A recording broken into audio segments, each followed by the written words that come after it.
भदोही जनपद के गोपीगंज क्षेत्र के कौलापुर में स्थित एक प्रतिष्ठान में शनिवार को लोक जनशक्ति पार्टी की एक मंडल स्तरीय कार्यकर्ता सम्मेलन का आयोजन किया गया, जहां पर लोजपा के प्रदेश अध्यक्ष राजीव पासवान मुख्य अतिथि रहे।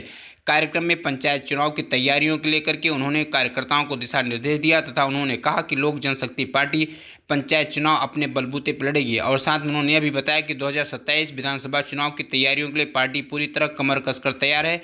उन्होंने कहा कि यदि एनडीए के साथ सहमति बनी तो ठीक है, नहीं लोजपा अकेले विधानसभा चुनाव लड़ेगी। उन्होंने कहा कि आगामी समय में पार्टी के कार्यकर्ता पूरी तरह सक्रिय हैं और उसको पूरे प्रदेश में हर जनपदों में तैयारियां की जा रही है, जिससे और मजबूती मिल सके।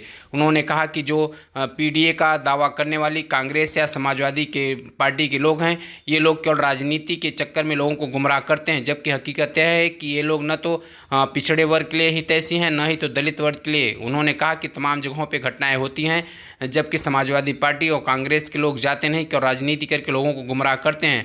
उन्होंने कहा कि लोक जनशक्ति पार्टी अब उभर करके धीरे धीरे पूरे प्रदेश और देश में भी आगे बढ़ रही है और यह कार्यकर्ताओं की बदौलत ऐसा हो रहा है। उन्होंने चिराग पासवान के कार्यों का बखान करते हुए कहा कि वो अपने पिता के बताए हुए पद चिन्हों पर चल रहे हैं और भविष्य में और एक युवा नेता के रूप में वो जाने जा रहे हैं और धीरे धीरे उनका जनाधार बढ़ रहा है। उन्होंने भदोही जनपद के निवासी और जो लोजपा के प्रदेश सचिव हैं कमल तिवारी की भी सराहना करी। उन्होंने कहा कि वास्तव में कमल तिवारी ने बहुत ही कम समय में जिस तरह भदोही जनपद समेत अन्य जनपदों में लोजपा को मजबूत किया, वह काबिल तारीफ़ है। उन्होंने कहा कि कमल तिवारी या जो पार्टी कार्यकर्ता हैं उनके लिए पार्टी पूरी तरह हरदम समर्पित होकर तैयार है, कहीं कोई दिक्कत नहीं होगी। इस मौके भारी संख्या में लोग मौजूद रहे।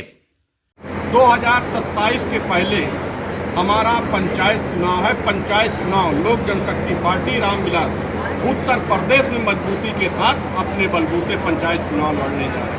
हमें पीड़ा होती है, दुख होता है, हमें जो पीडीए के नेता और जो हमारे 45 साल राजकीय कांग्रेस के लोगों से दुख होता है।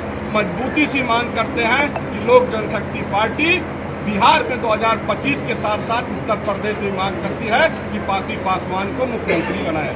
2027 में उत्तर प्रदेश में लोक जनशक्ति पार्टी रामविलास की सरकार होगी और आने वाले समय में लोक जनशक्ति पार्टी के पास चाबी होगी। उत्तर प्रदेश में जिसको लोक जनशक्ति पार्टी चाहेगी वही 2027 में मुख्यमंत्री बने। जो कार्यकर्ता हमारे पार्टी में ईमानदारी से काम करता है उसके लिए जगह होता है। अगर कमल तिवारी जी आज ईमानदारी से कंधा लोक जनशक्ति पार्टी के साथ मिला के चलते हैं तो लोक जनशक्ति पार्टी पूरी तरह से कमल तिवारी के साथ कंधे से कंधा मिला के चलेगी और आने वाले 2027 के चुनाव में कमल तिवारी जहां से कहेंगे वहां कोशिश करेंगी। गठबंधन में हम सीट मांगेंगे, अगर गठबंधन में नहीं मिलती तब भी हम कमल तिवारी जी को चुनाव लड़ाने की कोशिश करेंगे।